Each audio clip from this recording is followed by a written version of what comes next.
On parle souvent d'amour, mais parfois ce n'est pas une relation amoureuse qui nous épuise le plus, hein. C'est une amitié. Oui, une amitié. Ce lien qu'on pense sûr, sincère, protecteur. Et pourtant, certaines amitiés nous abîment. Elles nous vident plus qu'elles ne nous nourrissent. Elles nous font douter de nous ou culpabiliser d'avoir changé. Et pourtant, le changement fait partie incluante de la vie. On parle beaucoup de relations toxiques dans le couple, mais assez rarement de ce poison lent qu'on trouve aussi dans l'amitié. Et il faut oser le dire, toutes les amitiés ne sont pas saines. Certaines reposent sur le déséquilibre, la dépendance ou la peur de décevoir. Alors, comment reconnaître une amitié toxique ? Alors, pour reconnaître une amitié toxique, ça ne sera pas forcément à travers des cris, des insultes ou des conflits visibles. Non, non, non. Parfois, et souvent même, c'est beaucoup plus subtil. Ça commence par un malaise silencieux. Vous raccrochez d'un appel et vous vous sentez vidé.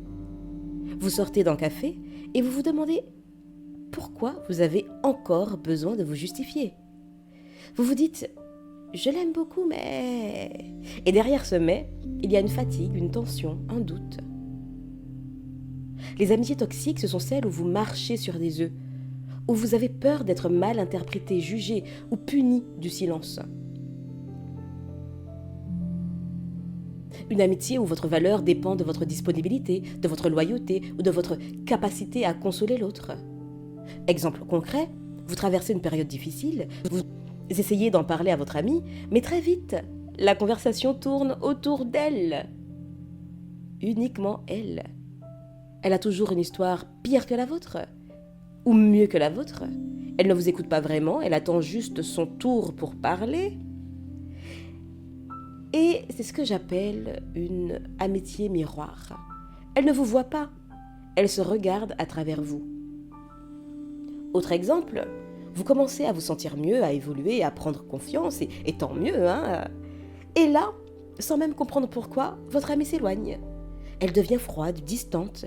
Elle vous dit « Oh, tu as changé, hein ?» Mais au fond, ce qu'elle veut dire, c'est « Tu n'es plus la version de toi qui me rassurait. » Les amitiés toxiques se construisent souvent sur des fondations inégales. Un donne plus, écoute plus, s'adapte plus, et l'autre prend, exige, critique sans se remettre en question.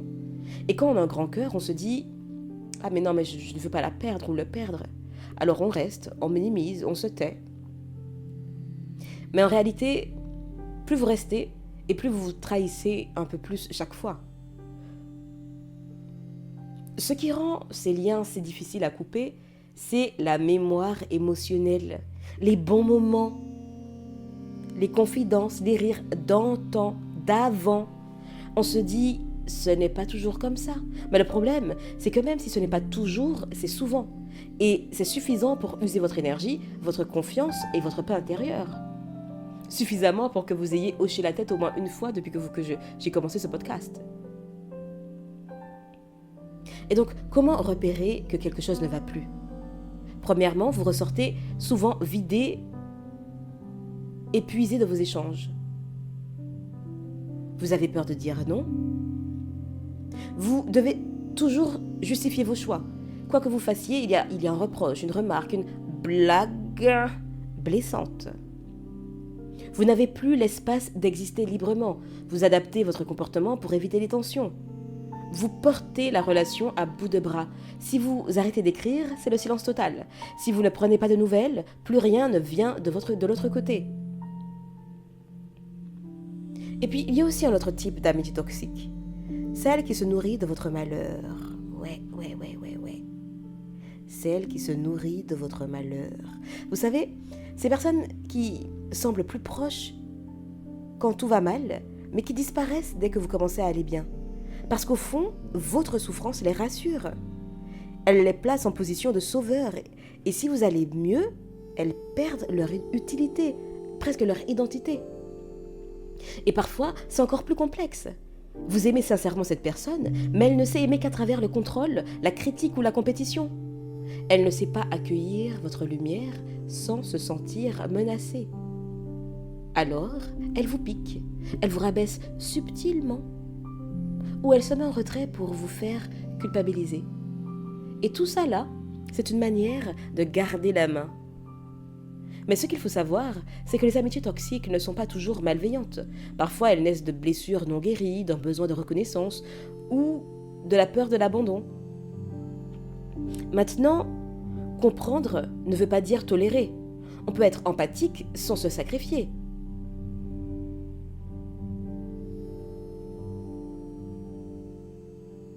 Alors, que faire? Premièrement, observez. Observez sans juger. Regardez comment vous vous sentez dans cette relation, vraiment. Votre corps, lui, ne ment pas, donc écoutez votre corps.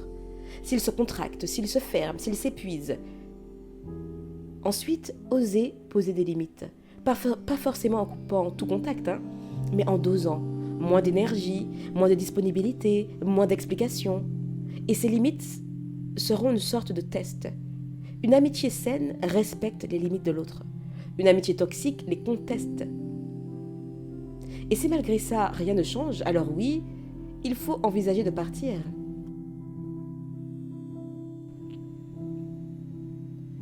Quitter une amitié, c'est un deuil, mais c'est aussi une renaissance.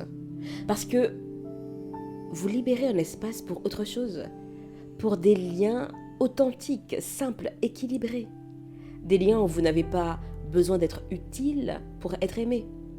Des liens où le silence n'est pas une punition, mais un apaisement partagé. Des liens où votre lumière n'éblouit pas, elle inspire.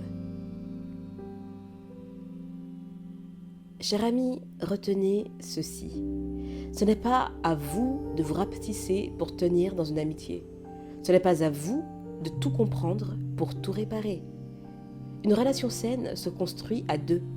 Et si vous êtes toujours le seul à faire des efforts, alors ce n'est plus une amitié. C'est une attache. L'amitié, la vraie, élève. Elle vous rend plus libre, plus confiant, plus aligné. Elle n'exige pas que vous soyez parfait, parfaite.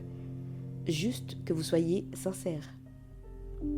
Et parfois, la meilleure preuve d'amour envers soi-même, c'est de laisser partir ceux qui ne savent pas vous aimer sans vous user. Je vous dis à bientôt et d'ici là, imposez-vous.